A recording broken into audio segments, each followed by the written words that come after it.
Hello friends, unless we start today, we will not be successful tomorrow. So we are going to start a new topic, a fresh topic today that is related to prepositions. Now what are prepositions and how we have to study these prepositions? In order to understand this, we have to go for a little story. And as you all know that we all love stories very much. तो preposition से के पहले हम एक story देखेंगे और वो story क्या है? वो स्टोरी रिलेटेड है एरियाज से। कौन से एरियाज? तो वो एरियाज कहे जाते हैं जैसे for example I am talking about city. एक सिटी एरिया है और एक विलेज एरिया है और इस सिटी और विलेज एरिया में ऑब्वियसली लोग रहते हैं। ये जो लोग रहते हैं ये बिजनेस पर्सपेक्टिव से किसी और पर्सपेक्टिव से एक जगह से दूसरी जगह माइग्रेट करेंगे, that is from city to village and from village to city. इस तरह से माइग्रेट करते हैं। तो जब ये माइग्रेट कर रहे हैं या इनका कोई मूवमेंट हो रहा है तो हम देखेंगे कि इनके माइग्रेशन के साथ ही ये अपने बिजनेस के लिए कुछ लैंग्वेज यूज करते हैं। जैसे सिटी पीपल अगर विलेज जाते हैं तो गांव वाले लोगों को समझाने के लिए ये कुछ भाषा का प्रयोग करते हैं और कोशिश करते हैं कि ये भाषा उन गांव वालों को समझ में आ जाए। वैसे ही ये गांव वाले जब सिटी एरिया में जाते हैं तो ये भी ऐसी भाषा का प्रयोग करना चाहते हैं जिससे कि ये शहर वाले लोग जो हैं इनकी भाषा को समझ पाए, इनके उद्देश्य को समझ पाए। तो हमने देखा कि इन दोनों के बीच में मीडिएटर का काम कौन कर रहा है? मीडिएटर का काम कर रहा है लैंग्वेज। तो ऐसा ही इंग्लैंड में हुआ करता था।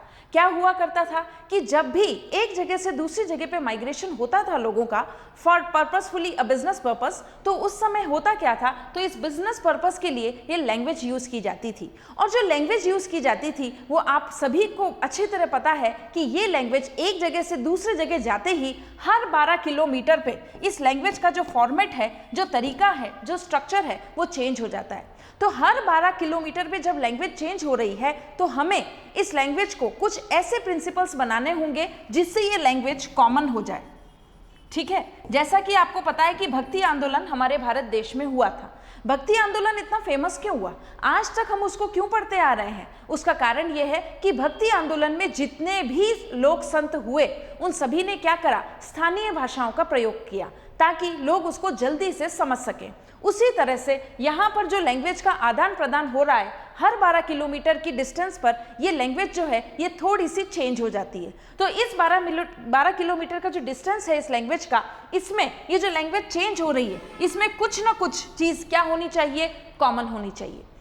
ऐसी भाषा होनी चाहिए जो 12 किलोमीटर के बाद भी उसका मैसेज जो है वो लोगों को समझ में आना चाहिए। तो इसी लैंग्वेज को बहुत ज़्यादा इन्फ्लुएंसिव बनाने के लिए, बहुत ज़्यादा प्रभावशाली बनाने के लिए क्या यूज़ किए गए? बहुत ज़्यादा प्रभावशाली बनाने के लिए हमने यूज़ करे क्या? Prepositions. All those English people framed a kind of language which was full of prepositions। उन्होंने एक ऐसी लैंग्वेज का निर्माण किया जो कि prepositions से भरी हुई थी। और ये prepositions के पीछे क्या कोई लॉजिक था? जी नहीं, इसका कोई लॉजिक नहीं था। prepositions बनाने के पीछे, इसको लैंग्वेज में इनकॉर्पोरेट करने के पीछे इनका they don't have any particular logic or a reason। तो फिर क्या कारण था? Just in order to make people understand about the language। लोगों को भाषा समझ में आ जाए, उनकी फीलिंग समझ में आ जाए, उनका मैसेज समझ में आ जाए, वो क्या कहना चाह रहे हैं, उसी मैसेज को समझाने के लिए, चीज़ों को कन्वीनियंट बनाने के लिए, अपनी सहूलियत के लिए इन्होंने प्रपोजिशंस डिज़ाइन किए। तो अब यहाँ पर आपको एक आंसर मिलता है, वो क्या? कि प्रपोजिशंस में कोई लॉजिक नहीं होता। हालांकि हमारी बुक्स में लॉजिक दिया गया है कि जब ऑन आए तब इस तरह का प्रपोजिशन, जब अपॉन आए तो इस तरह का प्रपोजिशन, और उसका फिर कारण बताया जाता है कि ऑन जो है चीज़ों को टच कर रहा है, अपॉन चीज़ों को टच नहीं कर रहा है। ये सारे लॉजिक हम देते हैं, लेकिन इन लॉजिक के साथ हमको माइंड में ये बात ध्यान में रखनी है कि इन प्रपोजिशन का जो डिज़ाइन किया गया था, they were not having any kind of logic. Simply they were used in a language in order to make it understand by the people who are unaware of this language or who are not comfortable with a particular language and they want some comfort in that language. So in order to give that comfort, English people have designed the topic that is called preposition.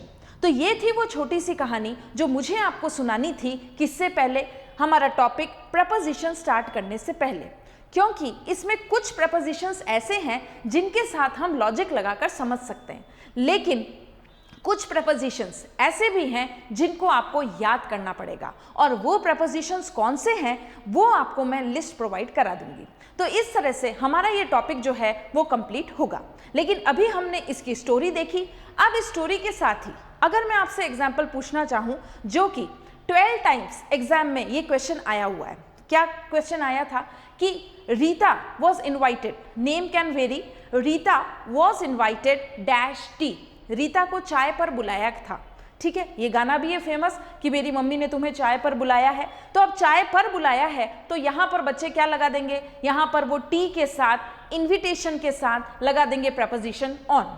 Rita was invited on T, जबकि इससे आपका answer क्या हो जाएगा, गलत हो जाएगा। हमने इसका क्या कर दिया, हिंदी ट्रांसलेशन कर दिया कि रीता को चाय पर बुलाया गया था। यहाँ पर चाय पर, तो चाय के ऊपर नहीं बैठी Rita, and we don't have any logic for that because preposition don't have any logic. So हमें यहाँ पर क्या लगाना होगा, तो इन्विटेशन के साथ whenever we look at the word that is called invited, इसके साथ आपका प्रपोजिशन क्या होगा, टू। उसका कारण क्या है, nobody knows, only the thing is this is for conveniency। तो यहाँ पर invitation के साथ, invited के साथ हमेशा to आता है। जैसे आपने एक सेंटेंस और सुना होगा, अक्सर हम सुनते ही हैं लेकिन इतना पॉइंट आउट नहीं करते हैं। जैसे कि आपने सुना होगा कि वेलकम शब्द आता है, so you are welcome in my class, it is never ever so, it is absolutely wrong preposition to be used. Why, because welcome in the class नहीं होता है, वेलकम टू दी क्लास होता है, और welcome के साथ हमेशा preposition कौन सा लगाया जाता है, तो टू लगाया जाता है। इसके पीछे लॉजिक क्या है, we don't have any logic, we have to learn that along with welcome word what is the preposition placed over there, so that is to.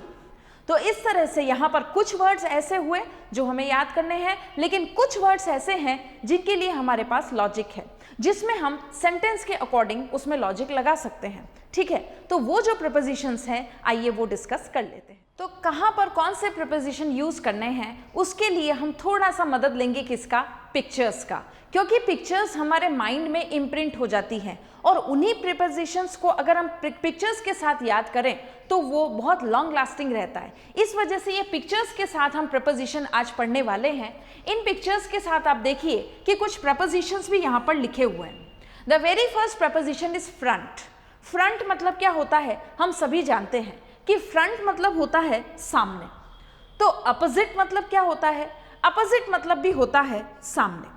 अब ये दो प्रपोजिशंस आप देख रहे हैं और आपको इसका मतलब भी बहुत अच्छे से पता है कि फ्रंट मतलब सामने होता है और अपोजिट मतलब भी सामने होता है। अब हम इनकी करने वाले हैं comparative study. What is that comparative study? तो यहाँ पर आप देख रहे हैं इस पिक्चर के साथ कि ये फ्रंट जो है, ये बर्ड इस पेड़ के सामने बैठा हुआ है, तो हमने प्रपोजिशन क्या यूज किया, फ्रंट। लेकिन इस दूसरे पिक्चर में आप देख रहे हैं कि दो बर्ड्स जो हैं वो आमने सामने बैठे हुए हैं। Let's have a talk face to face. So face to face is what, आमने सामने की वार्ता। तो यहां पर हम प्रपोजिशन यूज करेंगे अपोजिट। तो दोनों में क्या डिफरेंस हुआ, तो दोनों में ये डिफरेंस हुआ कि अपोजिट तो हो जाएगा आपका बिल्कुल आमने सामने।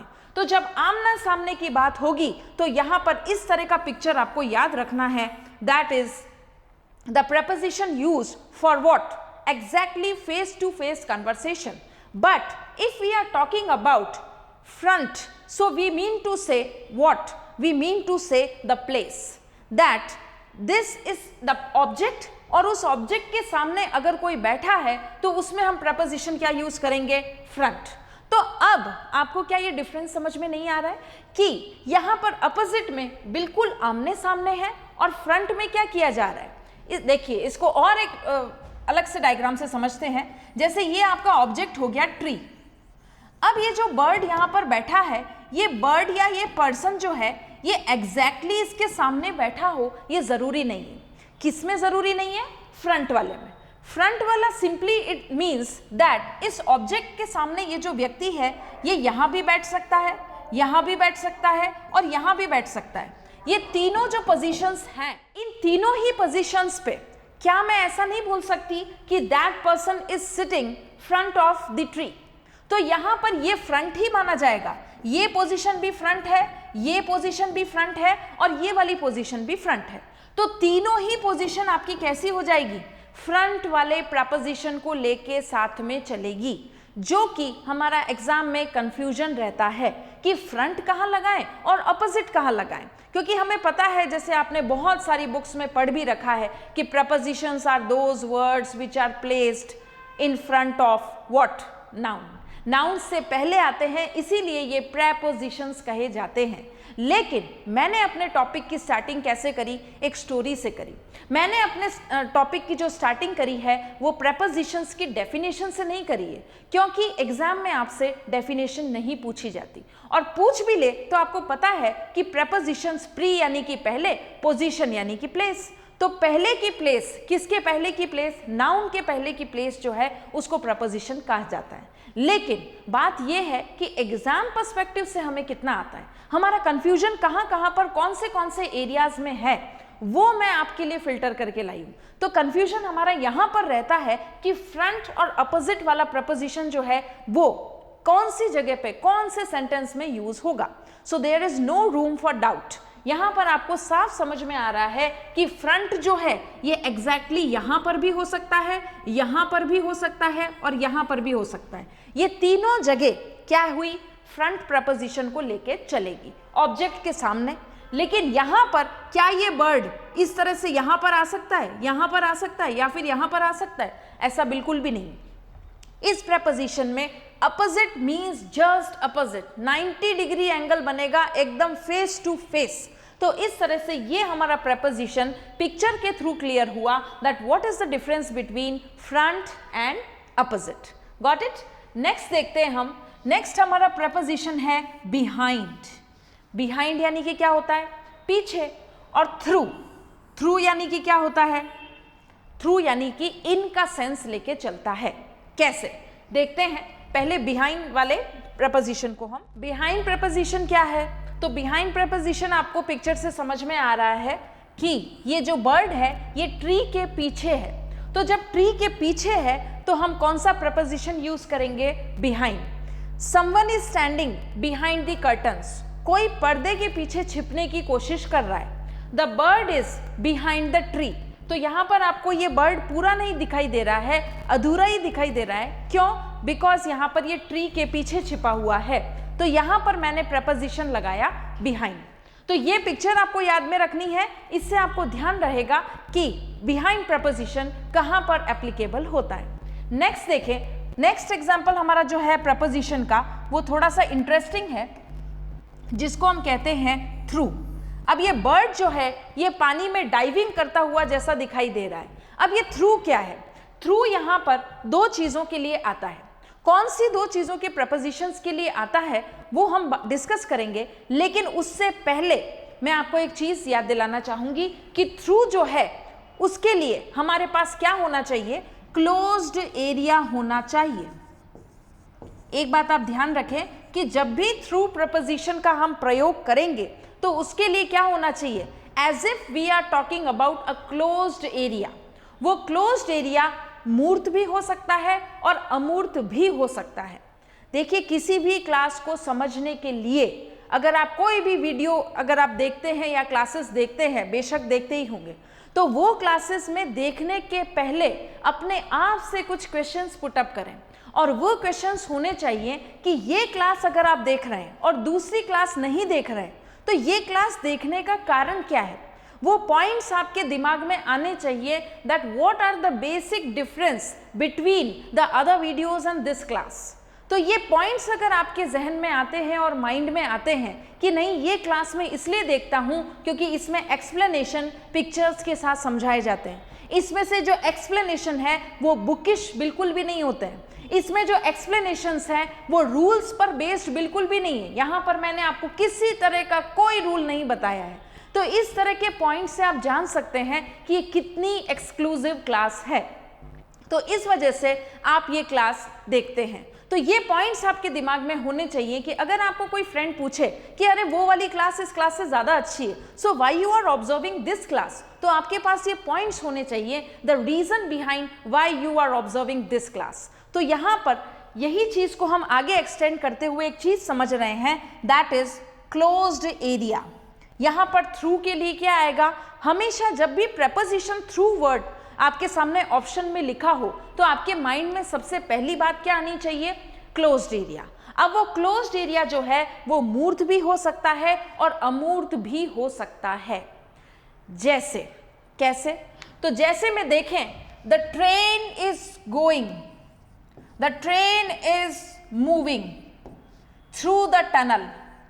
अब यहां पर ये जो सुरंग है ये क्या मूर्त कोई चीज नहीं है, मूर्त कोई वस्तु नहीं है, बिल्कुल है। तो यहां पर मैंने अपना प्रेपोजिशन लगाया थ्रू। थ्रू मतलब क्या, थ्रू मतलब किसी के अंदर से होकर गुजरना। तो यहां पर जो ट्रेन है ये सुरंग से होकर जा रही है, ठीक है, तो दैट इज पासिंग थ्रू। तो यहां पर थ्रू किसका सेंस आया है, एक क्लोज्ड एरिया है। तो जब भी क्लोज्ड एरिया की बात होगी कौन सा प्रेपोजिशन लगाना है, थ्रू, ठीक है। फर्स्ट पॉइंट आपका ये हुआ। ये क्लोज्ड एरिया कैसा हो सकता है, एब्स्ट्रैक्ट भी हो सकता है और कंक्रीट भी हो सकता है, यानी कि मूर्त और अमूर्त। तो यहां पर ये टनल आपको दिखाई दे रही है, मतलब क्या हुआ, ये मूर्त, ठीक। अब ये जो दिखाई दे रहा है, जो मूर्त है, जो कंक्रीट है, इसके साथ मैंने प्रपोजिशन क्या लगाया, थ्रू। एज वेल एज एक पॉइंट और है मेरे पास कि ये क्लोज्ड एरिया है, ठीक है। यहां पर भी आप देख रहे हैं कि ये जो बर्ड है ये अंदर जाने की कोशिश कर रहा है, किसके, दिस इज वाटर। तो यहां पर इस वाटर के अंदर जाने की कोशिश कर रहा है, so the bird is going through the water. तो यहां पर थ्रू आ गया, ये पानी भी दिखाई दे रहा है, it is the concrete noun. तो यहां पर ये जो पानी दिखाई दे रहा है कंक्रीट नाउन है, क्लोज्ड एरिया है कि नहीं है, बिल्कुल है। वो जो पानी है उसके अंदर ये बर्ड जा रहा है, तो देखिए यहां पर ये चारों तरफ से क्लोज्ड एरिया है, इस तरह से इसके अंदर ये क्या कर रहा है, बर्ड जाने की कोशिश कर रहा है। तो कौन सा प्रपोजिशन हुआ, थ्रू। तो दो ही पॉइंट हमें याद रखने हैं कि क्लोज्ड एरिया होगा and that closed area can be abstract as well as concrete. Abstract का एग्जांपल देख लेते हैं, I have to go through, I have to go through these conditions, ऐसी परिस्थितियों का सामना मुझे करना पड़ा, ऐसी परिस्थितियों को मुझे फेस करना पड़ा और ऐसी परिस्थितियों से मैं गुजरी, ठीक है। अपनी तैयारी के दौरान मुझे इन इन परिस्थितियों से गुजरना पड़ा। जब मैं अपना वक्तव्य दूंगी आफ्टर बीइंग सक्सेसफुल, तो मैं क्या कहूंगी कि इन इन परिस्थितियों से मैं गुजरी। अब यहां पर गुजरी क्या है, यहां पर थ्रू जो है गुजर जाना मतलब टू पास ऑन नहीं, टू पास अवे नहीं, यहां पर थ्रू प्रेपोजिशन है और ये थ्रू प्रेपोजिशन किसको बता रहा है, कंडीशंस को बता रहा है कि परिस्थितियों में से मैं गुजरी। अब ये परिस्थितियां क्या दिखाई देती है, नहीं दिखाई देती। तो मेरा आंसर क्या होगा कि ये है एब्स्ट्रैक्ट। परिस्थितियां दिखाई नहीं देती, एब्स्ट्रैक्ट। तो यहां पर एब्स्ट्रैक्ट के साथ भी प्रेपोजिशन मैंने थ्रू लगाया, परिस्थितियों से गुजरना, तो मैं इमेजिन कर सकती हूँ ना, it is a kind of closed area, कि परिस्थितियों की ही बात हो रही है और परिस्थितियों में से मैं गुजर रही हूँ, तो क्लोज्ड एरिया हो गया, एब्स्ट्रैक्ट बात हो गई। ऊपर the train is through the tunnel, तो यहां पर भी ये थ्रू जो प्रपोजिशन आया है किसके लिए आया है, कंक्रीट के लिए आया है। So two things basically we have to remember for this important preposition. What is that, that first it is kind of closed area and second it can be abstract and it can be concrete। तो ये preposition हमारा बहुत important हो जाता है जो कि आपको अच्छे से याद रखना है। इस पिक्चर के थ्रू आपको ये प्रिंट जो है ये आपके माइंड में इम्प्रिंट हो जाएगा, राइट। नेक्स्ट देखते हैं बिटवीन। अब बिटवीन से हमें पिक्चर में साफ दिखाई दे रहा है कि ये इस साइड बर्ड है और इस साइड बर्ड है और इस साइड क्या है, ट्री है। तो अब यहां पर इन दोनों बर्ड्स के बीच में क्या है, ट्री। तो उसके लिए मैंने प्रपोजिशन लगाया बिटवीन, राइट। जब भी इस तरह का कोई फॉर्मेट आपको दिखाई देगा तो उसमें आपको प्रपोजिशन लगाना है बिटवीन, जो कि हमने बचपन से सीख रखा है कि बिटवीन जो है वो दो लोगों के बीच के लिए आता है। यहाँ पर भी दो वर्ड्स हैं और बीच में ट्री आ गया, तो इसके लिए हमने प्रपोजिशन यूज किया बिटवीन। लेकिन अगर हम ये कहें कि एक एग्जाम्पल देखते हैं बिटवीन का थोड़ा सा प्रपोजिशन के लिए। बिटवीन प्रपोजिशन मुझे दिया गया है और आज तक मैंने ये समझा है क्या कि बिटवीन जो है वो दो चीज़ों के लिए आता है, ठीक है। There is a conflict between the two brothers, तो यहाँ पर दो चीज़ों के लिए हमेशा मैं बिटवीन प्रपोजिशन लगाती हूँ, बिल्कुल सही बात है। तो लेकिन अगर मुझे एग्जाम्पल दे दिया जाए कैसा,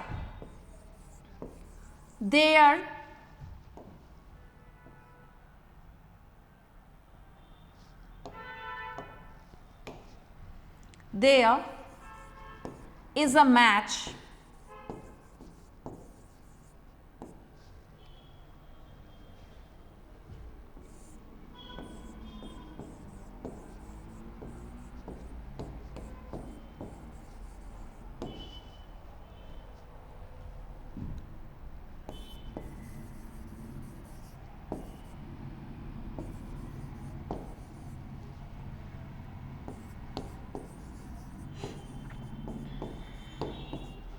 अब आपका यहाँ पर प्रपोजिशन क्या एप्लीकेबल होगा, इस वाक्य को पढ़िए और मुझे बताइए कि यहाँ पर क्या हम दो लोगों की बात कर रहे हैं, क्या हम दो टीम की बात कर रहे हैं? जी नहीं, यहाँ पर टीम तो हमें थोड़ा सा ज़्यादा दिखाई दे रही है। कितनी ज़्यादा कि इंडिया भी है, पाकिस्तान भी है, कीनिया भी है और अफ्रीका भी है।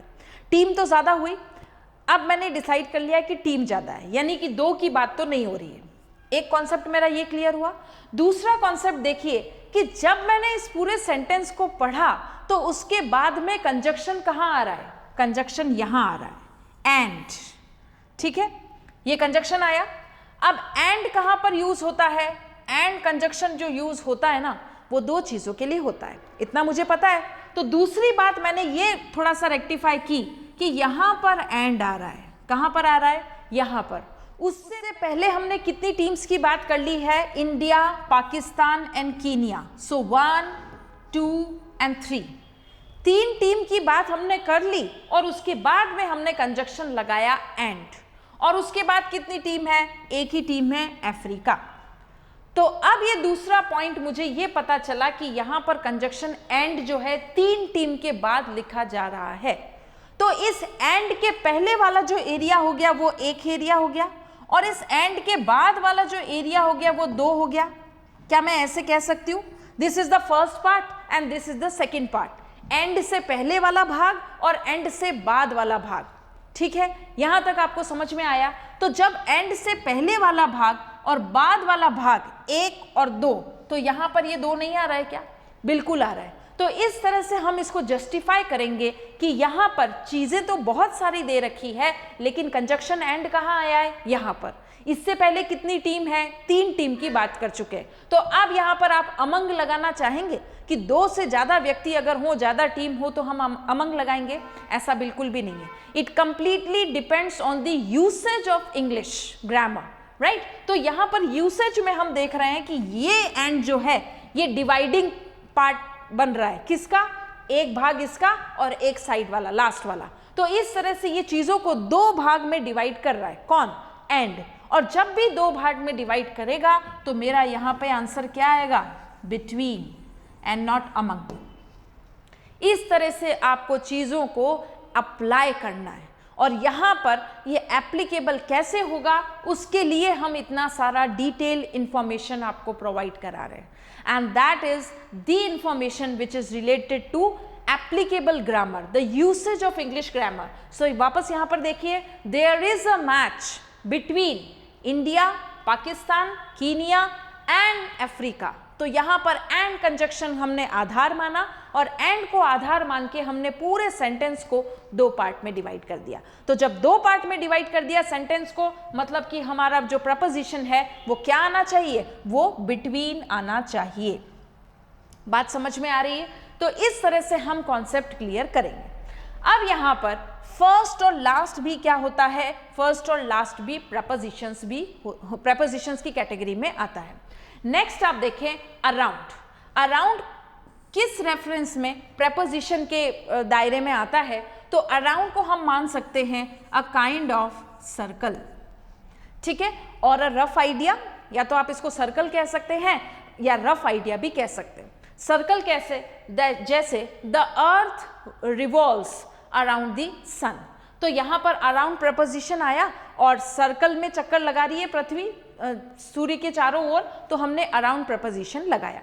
यहाँ पर भी देखिए कुछ इसी तरह का पिक्चर है कि ये जो ट्री है इसके चारों तरफ ये जो बर्ड है ये चक्कर काट रहे हैं, तो चक्कर काटने के सेंस में हमने क्या लगाया, अराउंड लगाया। लेकिन हम अपनी डे टू डे लाइफ में एक सेंटेंस और पूछते हैं, क्या पूछते हैं, उसमें ये पूछते हैं कि अरे ये बैग कितने का है, कि तुम बताओ, गैस करो कितने का होगा, तो हम बोलते हैं कि okay it must be around 450 rupees, लगभग 450 रुपए का होगा। तो लगभग इज व्हाट, लगभग is always again coming taking the preposition that is around, it may be around 450 rupees round, ठीक। तो यहाँ पर ये अराउंड क्या हुआ, लगभग, यहाँ पर अराउंड क्या हुआ, सर्कल, और दोनों ही रेफरेंस में क्या आ रहा है आपका preposition, that is around. Next देखें, हमने ऑपोजिट कर लिया है, हमने बिटवीन कर लिया, फ्रंट कर लिया, तो हमने एक बहुत अच्छा सा डिफरेंस समझा है कि फ्रंट और अपोजिट में बेसिक डिफरेंस क्या होता है, ये बात समझी। हमने ये बात समझी कि थ्रू वाला जो प्रपोजिशन है वो कहाँ कहाँ पर आएगा, and that is very exclusive, you may not be able to find it in books. इस तरह के कॉन्सेप्ट जो है वो बुक में बता तो रखे हैं, लेकिन कैसे हैं, बहुत कॉम्प्लिकेटेड मैनर में है, तो उनको हम सिंप्लीफाई तरीके से ऐसे कर सकते हैं कि थ्रू के लिए क्लोज्ड एरिया हमने बताया, हमने कंक्रीट और एब्स्ट्रैक्ट चीजें आपको बताई एग्जाम्पल के साथ में, तो ये कॉन्सेप्ट हमारा क्लियर हुआ। उसके बाद हमने बिटवीन प्रपोजिशन का जो यूसेज है वो प्रैक्टिकली करके देखा कि बिटवीन तो दो चीज़ों के बीच में आने वाले के रेफरेंस में यूज होता है, जबकि हमने एक सेंटेंस देखा that there is a match between India, Pakistan, Kenya and Africa, वहाँ पर हमने दो से ज़्यादा चीज़ों के लिए भी बिटवीन लगाया। ऐसा क्यों, क्योंकि एंड कंजक्शन एक ही सेंटेंस को दो पार्ट में डिवाइड कर रहा था। तो इस तरह से इस वाली स्लाइड वाले पिक्चर्स जो हैं वो हमने क्लैरिफाई कर लिए हैं कि प्रीपोजिशन किस तरह से यूज में आ सकते हैं। नेक्स्ट देखते हैं इससे आगे और क्या प्रीपोजिशन में हमें जानना चाहिए। अब देखिए इस पिक्चर में हम बहुत इंपॉर्टेंट प्रीपोजिशन अपना समझने वाले हैं। व्हाट इज दैट, कि दो पिक्चर्स आपको दिखाई दे रहे हैं। इन दो पिक्चर्स में मैंने प्रीपोजिशन यूज किया है एट और ऑन।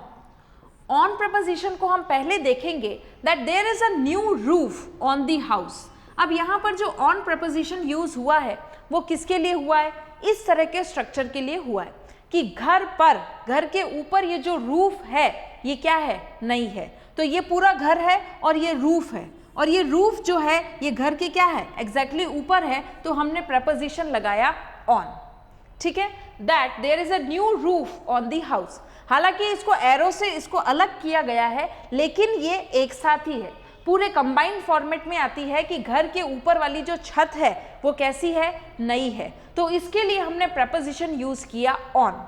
लेकिन यहां पर आप प्रपोजिशन कुछ अलग देख रहे हैं, that my car is eight the house. अब यहां पर एट द हाउस का बोलने में तो रेफरेंस क्या आएगा, ऐसा लगेगा कि कार जो है उसका पर्टिकुलर आपको जो घर है वो घर के ऊपर कार रख दी गई है, ऐसा कुछ बोलने में समझ में आ रहा है that there is a car at the house. At the house से क्या समझ में आ रहा है कि घर के ऊपर जो कार है वो रखी हुई है, जबकि ऐसा नहीं है। यहाँ पर कार की पोजीशन क्या है, यहाँ पर कार की पोजीशन इस घर के पास है। तो हमने ये सीखा कि प्रपोजिशन, हमने आज तक जो जान रखा है कि एट प्रपोजिशन जो है वो किसके लिए आता है, पर्टिकुलर प्लेस के लिए आता है। यहाँ तक तो हम सभी को पता है कि पर्टिकुलर पोजीशन के लिए एट आता है, पर्टिकुलर प्लेस के लिए एट आता है। जैसे कि एट राजस्थान इन इंडिया हम बोलते ही हैं, बुक्स में भी एग्जाम्पल दिए गए हैं, एब्सोल्युटली करेक्ट। तो यहाँ पर इसको हम और सिग्निफाई करते हैं कि एट जो है छोटी प्लेस के लिए आता है, इन जो है वो बड़े एरिया के लिए आता है। इस तरह से भी हम कुछ सीखते हैं, लेकिन इसी प्रपोजिशन को इस तरह से भी यूज किया जाता है, ये आपको याद रखना होगा। क्यों? क्योंकि एग्जाम में जो क्वेश्चन पूछा जाता है वो आजकल इस तरह के क्वेश्चन पूछना इन्होंने बंद कर दिए। किसी भी कोई भी आपका जो स्टेट पीसीएस का एग्जाम है या कोई भी कॉम्पिटिटिव एग्जाम है, उसमें ये एट जो है वो प्लेस के रेफरेंस में नहीं पूछा जाता। कैसे पूछा जाता है कि कार जो है वो घर के पास खड़ी है, I M parking my car at the house, इस तरह से हो जाएगा। तो यहाँ पर एट दी हाउस का मतलब क्या है कि ये पोजीशन हमारी बन रही है, इसलिए हमने प्रपोजिशन क्या यूज किया, एट यूज किया कि घर के पास कोई गाड़ी खड़ी है, उसके लिए हमारे पास एग्जैक्ट प्रपोजिशन का आंसर क्या आना चाहिए, एट। जबकि घर के ऊपर जो रूफ है वो नहीं है, तो यहाँ पर घर के ऊपर जो रूफ है ये इससे अटैच है, तो इसके लिए हमने प्रपोजिशन यूज किया ऑन। अब आपका एक क्वेश्चन और होना चाहिए कि ऑन और अपॉन में क्या डिफरेंस होता है। तो जब यहां पर ऑन यानी कि घर के ऊपर वाली जो छत है उसके लिए हमने पर यूज किया ना, ऊपर, तो वैसे ही अपॉन में क्या डिफरेंस, देख लीजिए कि ऑन जो होता है, ऑन आपका साइंस का वर्ड आप ले लीजिए कि मोशनलेस होता है, there is no motion in it, और हम लिख सकते हैं there is no movement in it. On preposition कहां पर आएगा, जहां पर किसी भी गति की बात नहीं हो रही है, there is no motion, no movement, it is motionless. तो जब ऐसी बात की जाएगी तो हमारे पास हमारा प्रपोजिशन क्या होगा, ऑन। अब ये जो घर के ऊपर जो ये छत है, क्या ये मोशन कर रही है, क्या ये गति में है, क्या इसमें कोई स्पीड मेंटेन हो रही है, कुछ भी नहीं, ये स्टैटिक है कि ये घर के ऊपर जो छत है ये नई है और ये यहीं की यहीं रहेगी, कहीं पे भी नहीं जाएगी कि अच्छा आज तो इसको मूड हो रहा है कि ये सैटरडे है तो कुछ पार्टी कर ली जाए और कहीं जाकर पार्टी कर रही है, ऐसा नहीं। यहाँ पर ये मोशनलेस, ये जो रूफ है ये घर के ऊपर ही रहेगी, इसके लिए मेरा प्रपोजिशन क्या आया, on. But whenever we are talking about the things which are in motion, which are in movement, in that reference we are using the preposition that is upon. upon preposition कब use किया जाता है, जब कोई चीज गति कर रही है, जब कोई चीज मोशन में या मूवमेंट में है।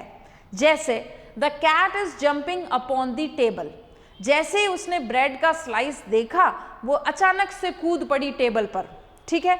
तो यहाँ पर टेबल पर कूदना, अपॉन, मोशन हो रहा है तो यहाँ पर हमने क्या लिखा, अपॉन। जबकि मोशनलेस चीजों के लिए जहां पर कोई मूवमेंट नहीं हो रहा है वहां पर मेरा प्रपोजिशन है ऑन। वैसे ही मैंने सीखा कि यहाँ पर एट न सिर्फ प्लेस के साथ आता है बल्कि नियरनेस बताने के लिए भी एट प्रपोजिशन यूज होता है। तो दो चीजें मैंने नई और सीखी, क्योंकि मुझे ऑलरेडी जो चीजें आती है उसके साथ नई चीजें अटैच करते चले तो उससे ज़्यादा जल्दी आपको याद हो पाएगा। तो यहाँ पर ऑन मुझे पता था, अपॉन मैंने देख लिया कि ऑन और अपॉन में क्या डिफरेंस है।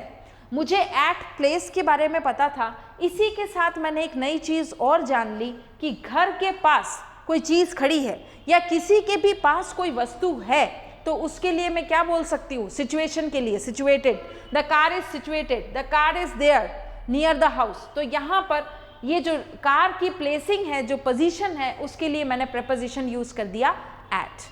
तो इस तरह से हम नई चीज़ों को सीख रहे हैं। आप चाहें तो नोट डाउन कर लें, आप चाहें तो इसका स्क्रीनशॉट ले लें और आप चाहें तो इसी वीडियो को बार बार रैपिडेडली देखते रहें।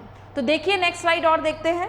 अब देखिए इसमें भी हमें समझना होगा इंग्लिश के यूसेज को, कैसे कि ये दो पिक्चर्स आपके सामने दिखाए हुए हैं, इन पिक्चर्स में भी ये जो बॉक्सर्स है ये प्ले कर रहे हैं और इस पिक्चर्स में भी ये जो फुटबॉल गेम खेला जा रहा है इसमें ये प्ले कर रहे हैं। तो अब यहाँ पर ये जो बॉक्सर्स हैं या ये जो बॉल ऐसे ही रखी हुई है, हुसोएवर दे आर, तो यहाँ पर हमें इस डायग्राम पे ज़्यादा फोकस करना है कि इस डायग्राम में और इस डायग्राम में आपको अलग चीज़ क्या दिखाई दे रही है। There is a ball, there are some boxers who are fighting और प्लेइंग और whatever they are doing, and there is a surface. Now what is the difference between these two pictures कि यहाँ पर आपको ये line दिखाई दे रही है, इस तरह की बाउंड्री दिखाई दे रही है, जबकि यहाँ पर इस तरह की आपको कोई बाउंड्री दिखाई नहीं दे रही, और इनको पॉइंट आउट करने के लिए ये एरोस भी बना रखे हैं। तो अब यहाँ पर अगर आपसे प्रेपोजिशन पूछा जाए तो आपका आंसर क्या होगा? 2 boxers are in the ring. अब यहाँ पर आप ऑन नहीं लगा सकते, क्यों? क्योंकि यहाँ पर ये बाउंड्री बनाई गई है और इस बाउंड्री में इनका पैर है, यहाँ पर ये बाउंड्री बनाई गई, इस बाउंड्री में इनका पैर है। तो दो जो प्लेयर्स हैं उनका पैर कहाँ पर है? इस बाउंड्री के अंदर है। और जब ऐसी सिचुएशन क्रिएट होगी हमारा प्रेपोजिशन होगा इन। लेकिन दूसरे डायग्राम में देखें, इस तरह की कोई बाउंड्री नहीं बना रखी है, कोई एनक्लोजर नहीं कर रखा है। Whenever there is a boundary, we are placing our preposition in. But when there is no boundary, we are placing the preposition on.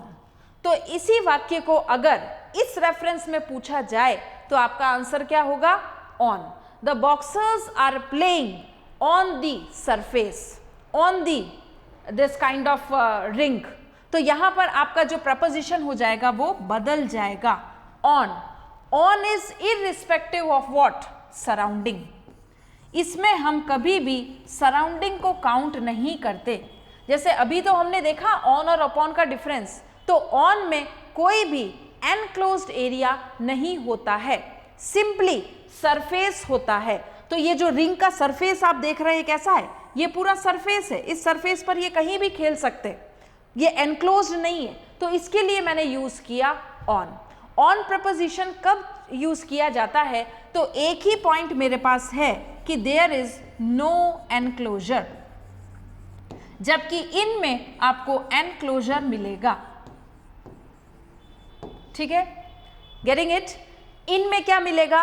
In preposition में आपको एनक्लोजर मिलेगा। ये देखिए यहां पर इस तरह से एक बाउंड्री मिलेगी, लेकिन ऑन प्रपोजिशन में आपको कभी भी कोई बाउंड्री दिखाई नहीं देगी, कोई सराउंडिंग दिखाई नहीं देगा। जैसे कि अगर मैं इसका दूसरा एग्जाम्पल यूज करूं जो एग्जाम में आया हुआ है, the cows are grazing in the field. जो गाय है वो खेत के अंदर चल रही है। The cows are grazing in the field. तो यहाँ पर इन क्या बता रहा है? यहाँ पर उस फील्ड की बाउंड्री बताई जा रही है, और वो जो फील्ड है वो एक बाउंड्री के द्वारा कवर्ड है। तो जब भी बाउंड्री के द्वारा कवर्ड की गई कोई चीज होगी, एनक्लोजर होगा, तो उसके लिए मैंने लगाया इन। लेकिन प्रपोजिशन लगाने के पीछे मेरा लॉजिक क्या होगा? मेरा लॉजिक ये होगा कि यहाँ पर किसी तरह का कोई एनक्लोजर नहीं है। तो इस तरह से आपको चीजें याद रखनी है। अब इन के साथ इनटू भी देख लेते हैं। अगर ऑन के साथ अपॉन देखा है तो इन ने क्या गुना किया है, इनको भी देख लेते हैं। तो इन के लिए हमने एक बात अभी समझी कि इसका एनक्लोजर जो है वो होता है, लेकिन इनटू का भी एनक्लोजर होता है क्या? तो इन और इनटू में डिफरेंस क्या है वो देखते हैं। तो इन वापस क्या है? जैसे हमने ऑन और अपॉन में अभी सीखा, इन में भी वही बात है कि इन जो है वो कैसा है? मोशनलेस। इसमें किसी तरह की गति नहीं होती। ये गतिहीन अगर कोई वस्तु रखी हुई है तो वहां पर आप यूज करेंगे इन। ठीक है, इनटू कहां पर यूज होगा? इनटू मोशन वाली, मूवमेंट वाली चीजों के लिए होगा। whenever I am stating or denoting a movement, in that reference I will be using the preposition into. कैसे? जैसे the teacher is in the class, enclosure है, टीचर क्लास में है, एनक्लोजर है, क्लास का एनक्लोजर पूरा, और उसके अंदर कौन है? टीचर। तो preposition क्या यूज हुआ? इन। But if I say that the teacher is moving or going into the class, teacher जो है वो क्लास में जा रहे हैं, दे आर गोइंग और moving into the class. Into क्या हो गया? मूवमेंट। ठीक है, बाउंड्री तो है, लेकिन इस बाउंड्री के साथ ही क्या हो रहा है? मूवमेंट भी हो रहा है, गति भी हो रही है। तो जब गति होगी तो इनटू, और जब गतिहीन वाली बात होगी, मोशनलेस बात होगी, तब इन। इस तरह के प्रपोजिशन के डिफरेंस आपको याद होने चाहिए। बाकी हमने ऑन सरफेस की बात कर ही ली कि जब कोई एनक्लोजर नहीं होगा, कोई सराउंडिंग नहीं होगी, irrespective of enclosure, the preposition should be used for the surface and that preposition is on. यहाँ पर ये जो प्लेयर्स हैं जो खेल रहे हैं ये क्या कर रहे हैं, they are on the ring and not in the ring. जबकि यहाँ पर ये प्लेयर्स जो हैं, ये दोनों प्लेयर जिनका पैर इस रोप के अंदर है, तो ये एनक्लोज्ड एरिया है और इसके लिए हमने लगाया इन। तो चीज़ें आपको समझ में आ रही हैं। चलिए आगे बढ़ते हैं। अब इन चीज़ों को जो अभी तक हमने सीखा है उसको और सिंप्लीफाई कर लेते हैं और रिवाइज कर लेते हैं, ताकि चीज़ों का क्लियर कॉन्सेप्ट आपकी माइंड में प्रिंट हो जाए। वो कैसे कि जैसे इस डायग्राम में आप ऑलरेडी देख रहे हैं, जो अभी हमने डिस्कस किया कि एट किसके लिए आएगा, एट पॉइंट के लिए आएगा। मैंने प्लेस लिखा था, पॉइंट लिखा था, तो उस पॉइंट को जब भी हम सिग्निफाई करेंगे, सिंबलाइज करेंगे, तो इस तरह से एट प्रीपोजिशन का यूज होगा। जैसे अगर मैं एग्जाम्पल लिखूं, I am dash the station, I am dash the station, तो यहां पर मैं पॉइंट की बात कर रही हूं कि नहीं कर रही हूं, किसी जगह की बात कर रही हूं कि नहीं कर रही हूं। तो जब भी कोई जगह की बात होगी, प्लेस की बात होगी, पॉइंट की बात होगी, तो वहां पर मैं क्या लिखूंगी, मेरा प्रपोजिशन होगा at. I am at the station waiting for you. मेरा कोई कॉल आया और मुझसे पूछा कि कहां पर हो आप, what is the exact point where you are standing, तो I will reply to that person that I am at the station। मैं कहां पर हूं, मैं स्टेशन पर हूं। तो मैं एग्जैक्ट क्या बता रही हूं, मैं एग्जैक्ट पॉइंट बता रही हूं। नेक्स्ट देखें, हमने प्रीपोजिशन अभी करा था कि ऑन जो है वो किसके लिए आता है, सरफेस के लिए आता है। इस तरह का डायग्राम अगर आप रिवाइज करने के साथ, वीडियो देखने के साथ नोट डाउन भी करना चाह रहे हैं, तो ये डायग्राम जो है वो आप नोट डाउन कर लेंगे। इसी तरह का डायग्राम आप अपनी नोटबुक में बना लीजिए कि ऑन जो है किसके लिए आता है, सरफेस के लिए आता है। And please, it's my request to you, don't write lengthy sentences because it is an impediment, it is a hurdle in a learning process। जितने छोटे वर्ड्स और सेंटेंस होंगे, हमारा माइंड उनको जल्दी याद रखता है और लॉन्ग लास्टिंग तरीके से याद रखता है। तो वर्ड्स और सेंटेंसेस को कॉम्पैक्ट करने की कोशिश करें, उनको डायग्रामेटिक स्ट्रक्चर से याद रखने की कोशिश करें। अब देख रहे हैं हम इन किसके लिए आ रहा है, इन आपके एरिया या वॉल्यूम के लिए आता है। जैसे मैंने यहाँ पर एरिया देखा था, तो ये चारों तरफ बाउंड्री से एनक्लोज्ड है कि नहीं है। हमारी जो कंडीशन है यहाँ पर फुलफिल हो रही है, बिल्कुल फुलफिल हो रही है कि ये क्या है, एक तरह का एनक्लोजर है, चारों तरफ से बंद है, चारों तरफ से एक बाउंड्री है, उसको मैंने कह दिया एनक्लोजर। अब ये इन कौन से प्रपोजिशंस के लिए आता है, किस रेफरेंस में आता है, तो एरिया के लिए आता है। ये पूरा जो बॉक्स आपको बता रखा है, ये 4 एरोज बता रखे हैं। So what I am talking about, I am talking about area, कि इस गिवन डायग्राम का जो है वो एरिया ज्ञात करें। तो यहाँ पर इन किसके लिए आ सकता है, एरिया के लिए आ सकता है, या फिर वॉल्यूम के लिए भी आ सकता है। कैसे, जैसे इसका एक एग्जाम्पल देखें हम,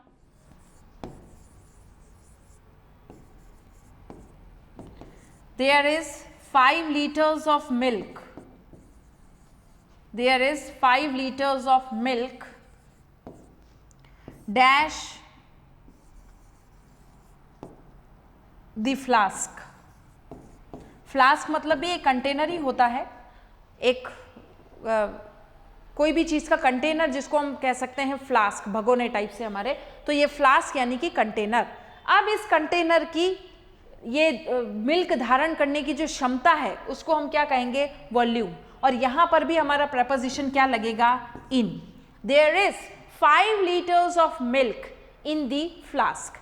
इस फ्लास्क में 5 लीटर दूध जो है वो आ सकता है। तो किसकी बात कर रहे हैं, वॉल्यूम की। यहाँ किसकी बात कर रहे हैं, एरिया की। दोनों की दोनों चीज़ें जो है वो किसी बाउंड्री से सराउंडेड है कि नहीं है, बिल्कुल है। यहाँ पर एरिया ज्ञात किया जा रहा है और ये रही इसकी बाउंड्री, चारों एरो बना रखे हैं, ये इसकी बाउंड्री। यहाँ पर ये जो भी फ्लास्क होगा इसकी बाउंड्री होगी कि नहीं, बिल्कुल इसकी बाउंड्री होगी। तो यहाँ पर हमने जो कंडीशंस बनाई वो सारी कंडीशंस फुलफिल हो रही हैं। तो इस तरह से हमने डायग्रामेटिक स्ट्रक्चर से सीखने की कोशिश की कि प्रपोजिशंस को कहाँ कहाँ पर कैसे अप्लाई किया जाना चाहिए। अब देखिए एट का प्रयोग पॉइंट के अलावा और कहाँ कहाँ पर आ रहा है, उसके लिए भी हम एग्जाम्पल्स देख रहे हैं। कौन से एग्जाम्पल्स, जैसे the policeman levied at the असेलेंट। Policeman ने क्या कोशिश करी, असेलेंट को पकड़ने की कोशिश करी, उसके ऊपर उसको जाकर उसके ऊपर धर दबोचने की कोशिश करी। So what is that? This arrow is signifying what? The preposition at. तो इससे आपको पता चल रहा है कि ना सिर्फ पॉइंट के लिए बल्कि कुछ कंडीशंस के लिए भी एट प्रपोजिशन यूज किया जाता है।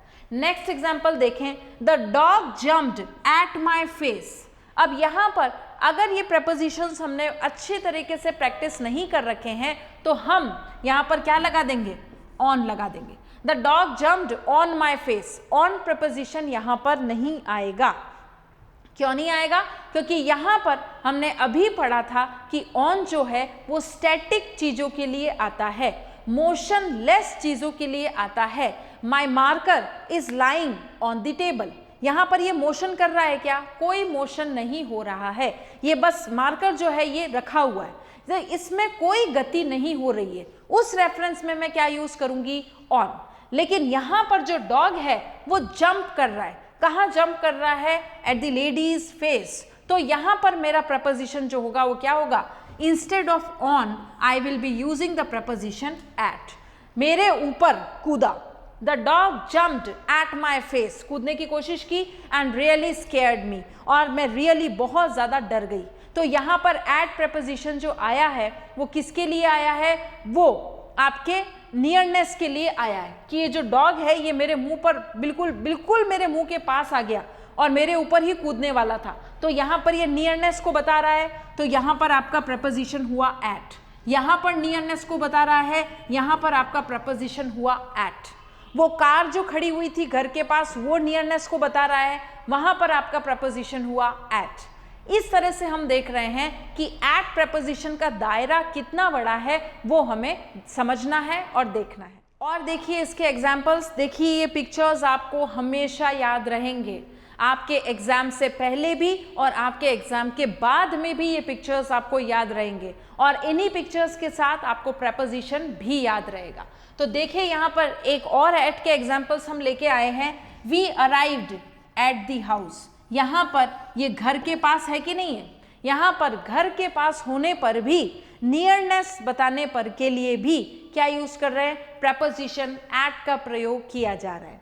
नेक्स्ट एग्जाम्पल देखें, द वेटर वॉज। अब हम यहाँ पर गलती से अगर हमने नहीं पढ़ रखा है तो प्रपोजिशन क्या लगा देंगे? On. So the waiter was on our table immediately. जैसे ही मैंने ऑर्डर दिया और ऑर्डर लेने के लिए जो वेटर है वो फटाफट से हमारी टेबल के ऊपर आ गया, ऑन। यहाँ पर ये टेबल के ऊपर जब बैठा हुआ है तो उसको मैं कहूँगी क्या? On.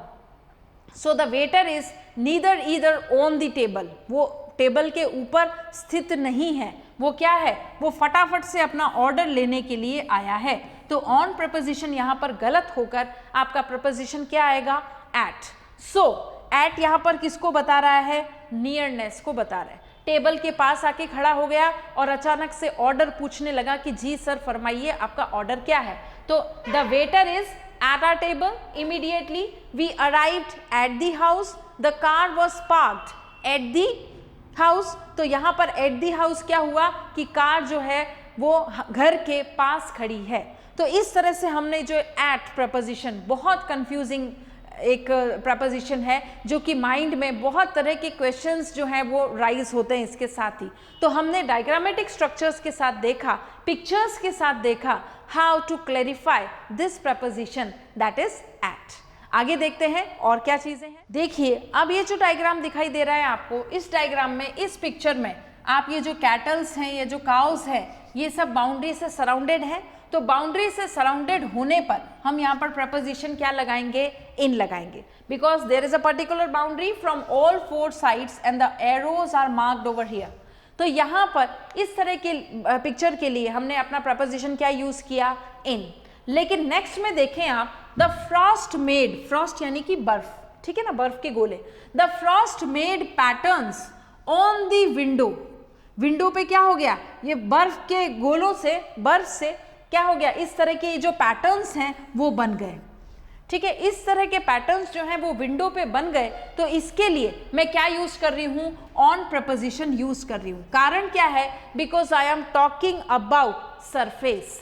The players, the boxers are playing on the ring. यहाँ पर ऑन क्या है? सरफेस। यहाँ पर ऑन क्या है, सरफेस। तो जब भी ऑन प्रीपोजिशन की बात आएगी मेरे माइंड में क्या चीज आएगी, मेरे माइंड में एक चीज स्ट्राइक करनी चाहिए, that is surface. Whenever I am talking about on preposition, I am talking about what? Surface. सतह की बात कर रही हूं। The marker is lying on this object. यहां पर भी क्या है, ये इसका सरफेस हुआ और सरफेस के ऊपर ये मार्कर रखा हुआ है। तो ऑन से आपको एक चीज हमेशा याद रखनी है, there is no such rule. Only you have to remember the logics behind it that we have framed. And what kind of logics are those? That on preposition always carry the meaning along with it, that is surface. on हमेशा अपने साथ एक meaning लेके चलता है और वो meaning है सतह। सरफेस की जब बात होगी तो ऑन होगा। फिर हमने क्या बात की थी, फिर हमने इन और इनटू की बात की थी। तो यहाँ पर इन में क्या सरफेस की बात हो रही है, यहाँ पर इन में सरफेस की बात ना होकर किसकी बात हो रही है, इन बाउंड्रीज की बात हो रही है, जो कि मैं पहले ही आपको बता चुकी हूं, एनक्लोज्ड विथ बाउंड्री। तो जब एनक्लोजर की बात होगी तो आपके लिए प्रेपोजिशन इन आएगा, जब सरफेस की बात होगी आपके लिए प्रेपोजिशन ऑन आएगा। जैसे कि इस खिड़की पर बर्फ से बहुत सारी आकृतियां बन गई, तो बर्फ से बहुत सारी आकृतियां कहाँ बनी है, इस खिड़की के सरफेस पर बनी है। सरफेस यानी कि जो ये कांच है, इस कांच के ऊपर ही तो आकृति बनेगी, तो उसको मैंने कह दिया सरफेस। खिड़की के ऊपर जो कांच लगा है उस कांच पर ये आकृति बनी। तो सरफेस के रेफरेंस में कौन सा प्रेपोजिशन, ऑन। एनक्लोजर के रेफरेंस में कौन सा प्रेपोजिशन, इन। इनटू जो प्रेपोजिशन है वो कौन से रेफरेंस में आएगा, अ प्रोसेस, अ मोशन। ठीक है, I am keeping your pen into my bag, तो ये क्या हुआ, motion. But there is a pen in my bag, enclosure, right. In और इनटू का डिफरेंस पता चल गया। ऑन और ऑन टू या अपॉन, तो ऑन किसके लिए आएगा, सरफेस के लिए आएगा, लेकिन अपॉन किसके लिए आएगा, अपॉन आपके प्रोसेसिंग के लिए आएगा। The dog is jumping upon the bread, वो ब्रेड के ऊपर लपक पड़ा, तो इसके लिए हमने क्या यूज किया, upon, that is a process. And whenever we are talking about nearness, उसके लिए हमने क्या यूज किया, एट प्रीपोजिशन यूज किया। अब देखिए सबसे इंपॉर्टेंट पार्ट जो अब हम डिस्कस करने जा रहे हैं, ये फैक्ट तो आपको समझ में आ गए। अब इस फैक्ट के साथ देखिए कि यही विंडो है, ठीक है, और यही फ्रॉस्ट है, यही इसका सरफेस है, ये पूरा इसका सरफेस हो जाएगा। अब इस सरफेस के साथ अगर मेरे पास ये सेंटेंस आए, अ face appeared in the window, अगर मैं ये बात कर रही हूं कि कोई फेस जो है वो खिड़की में दिखाई दिया, तो मेरा प्रेपोजिशन चेंज हो जाएगा। विंडो यही रहेगी लेकिन मेरा प्रेपोजिशन ऑन से इन हो गया। ऐसा क्यों, क्या आप इसका रीजन बता सकते हैं? ऐसा इसलिए क्योंकि यहाँ पर मेरा जो फेस नजर आया है खिड़की में, वो किसकी बात कर रहा है, एक पर्टिकुलर एरिया की बात कर रहा है। यहाँ यहाँ यहाँ ये पर्टिकुलर एरिया नहीं हुआ क्या? उसी तरह से मेरा फेस जो है कहाँ नजर आया, इस खिड़की में नजर आया। तो इस खिड़की में नजर आ रहा है, आसपास कहीं नजर नहीं आ रहा है, इस खिड़की में ही आ रहा है। तो इस खिड़की में आ रहा है, I am talking about area. और जब एरिया की बात होगी that means I am talking about these boundaries. और जब बाउंड्रीज की बात होगी मतलब मैं एनक्लोजर की बात कर रही हूँ, एक सीमित क्षेत्र की बात कर रही हूँ। और वो सीमित क्षेत्र मुझे कैसे पता है, because it is surrounded bye boundaries. और जब भी बाउंड्रीज की बात होगी, एरिया की बात होगी, मेरा प्रीपोजिशन क्या आ जाएगा, इन।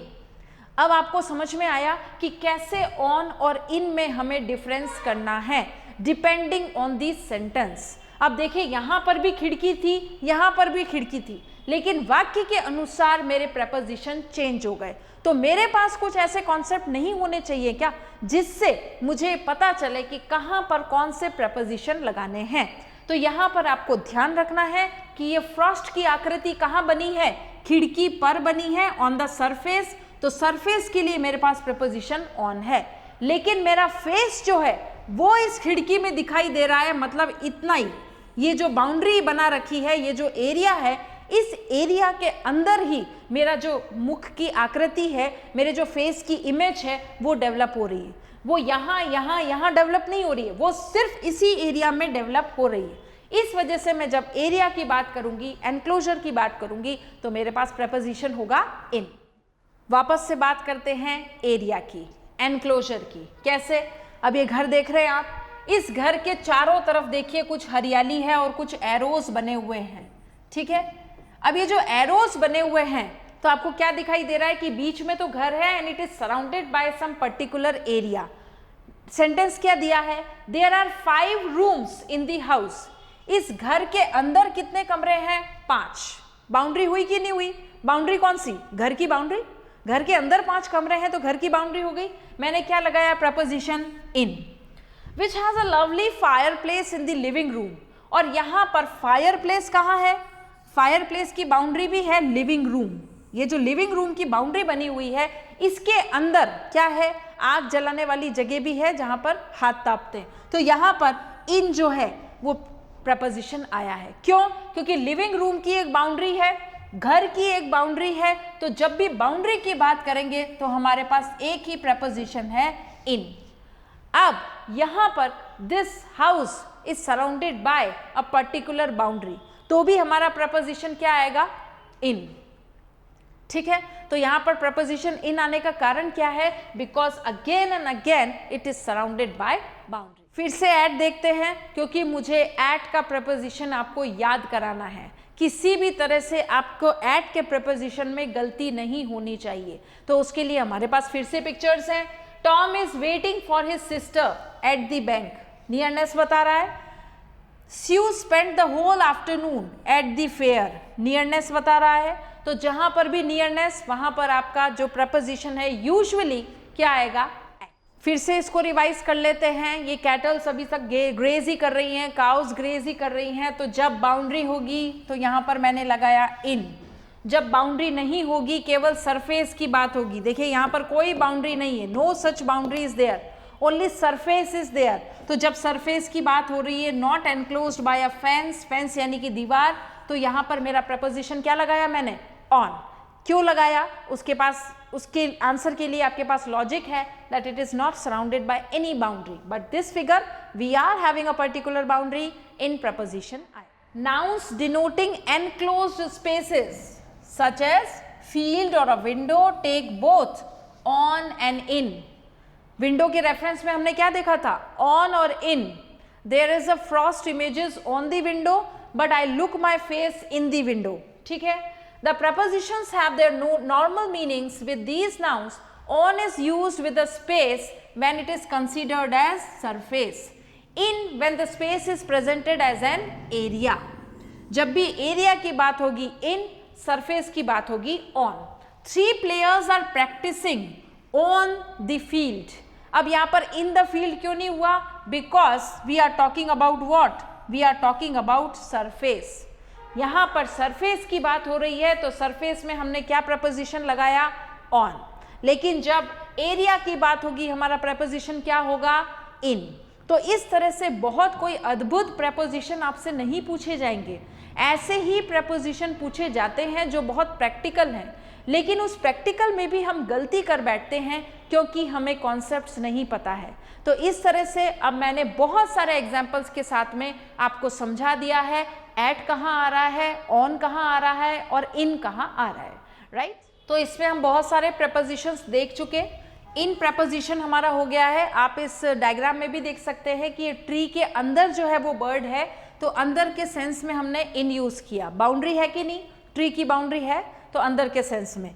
नियर यानी कि पास पास हो गया, फार यानी कि दूर हो गया। देखिए एक बर्ड यहाँ है, एक बर्ड यहाँ है, तो ये फार भी प्रपोजिशन होता है। तो यहाँ पर दूर के सेंस में, डिस्टेंस के सेंस में फार यूज होगा। ऑन किसके रेफरेंस में यूज हो रहा है?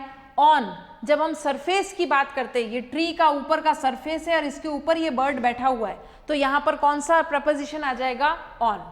अंडर, अंडर कब होगा?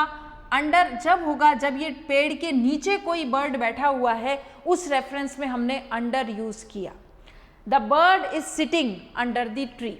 ठीक है, इसके लिए हम एक एग्जाम्पल लेंगे जिससे आपको एक आंसर बताना है मुझे प्रपोजिशन का ही। इसको हम और डिस्कस करने बाकी है अभी।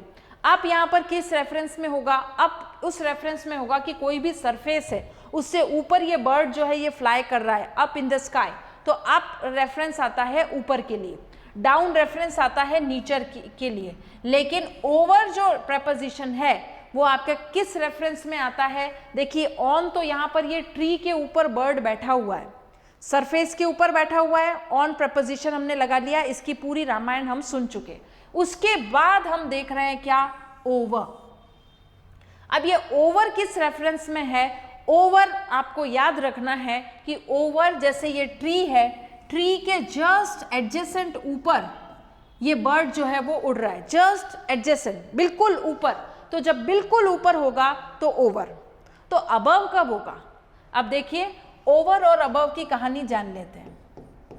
ओवर यानी कि ऊपर, अबव यानी कि ऊपर, तो दोनों में डिफरेंस क्या हुआ? तो एक तो हमें डायग्राम से ही समझ में आ रहा है कि ओवर यानी ऊपर तो होता है, लेकिन कैसा ऊपर? बिल्कुल ऊपर। ये जो पंखा है ये मेरे माथे के बिल्कुल ऊपर है, तो उसके लिए मैं क्या यूज करूंगी? Over. Over is 90 degree, straight 90 degree opposite, तो इसके लिए मैंने क्या यूज किया? ओवर। यानी कि एकदम बिल्कुल एग्जैक्टली मेरे सर के ऊपर जो है वो पंखा है। There is a fan over my head, don't cry over my head, मेरे माथे पर खड़े होकर चिल्लाओ मत, रो मत। तो व्हाट इज दैट? ओवर यानी कि मेरे माथे के जस्ट ऊपर क्या है? वो चिल्ला रहा है। मेरे माथे के जस्ट ऊपर पंखा है, इस पेड़ के जस्ट ऊपर ये बर्ड है, that is over. But what is that above? Above is use for range. Above किसके लिए यूज किया जाता है? रेंज के लिए यूज किया जाता है। रेंज मतलब क्या? अबव मतलब भी ऊपर ही होगा, लेकिन रेंज कैसी? कि ये बर्ड जो है ये यहां हो सकता है, ठीक है, ये बर्ड जो है यहां हो सकता है, यहां हो सकता है, यहां हो सकता है। तो ये सारे ट्रीज के क्या है? ऊपर है। And it can be anywhere, so that anywhere is called range. Range यानी कि एक जो जगह है, जैसे ये कोई भी ऑब्जेक्ट है, इस ऑब्जेक्ट के ऊपर यहां पर, यहां, यहां, यहां, यहां, यहां, इस तरह से इस ऑब्जेक्ट के ऊपर जब कोई भी चीज है तो that is above.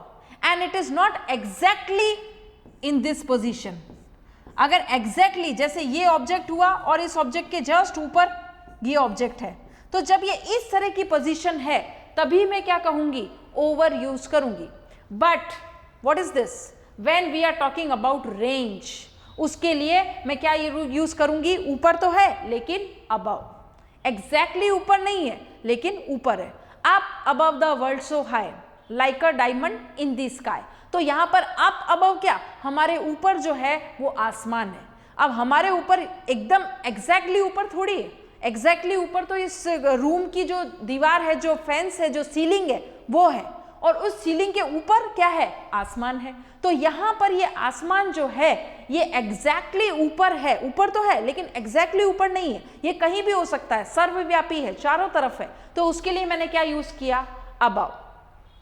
This is above my understanding, ये मेरी सोच से परे है। अबव माई इमेजिनेशन, मेरे इमेजिनेशन से ऊपर है। तो अबव क्या किसके लिए यूज हुआ? रेंज के लिए। जैसे कि हम सभी को ये पोयम बहुत अच्छी तरह से याद है, up above the world so high. तो यहाँ पर ओवर क्यों नहीं यूज हुआ है? क्योंकि यहाँ पर जो स्काई है वो जस्ट आपके माथे के ऊपर नहीं है, कैसा है? हर तरफ है, जहां आप जा रहे हैं पूरी रेंज है। बट ओवर कैसा हुआ? ओवर का मीनिंग हुआ जस्ट हमारे ऊपर। एग्जैक्टली इस तरह से इसका पिक्चर बनेगा। तो आपको ओवर और अबव में कंफ्यूज नहीं होना है। When we are talking about range, above.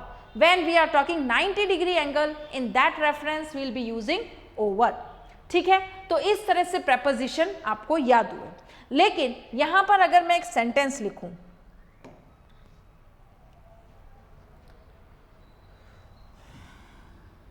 ये सेंटेंस मैंने लिखा,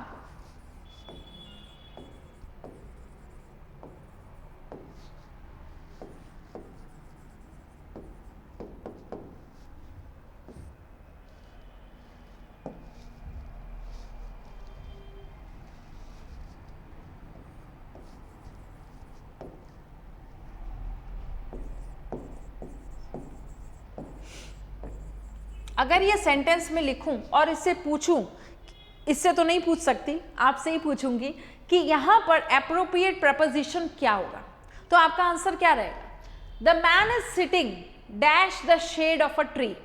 जो मैन है वो इस बर्ड जैसे ही ट्री की शेड के नीचे बैठा है, तो क्या यहाँ पर मैं प्रेपोजिशन अंडर लगा दूं? The man is sitting under the shade of a tree. क्या यह सही होगा?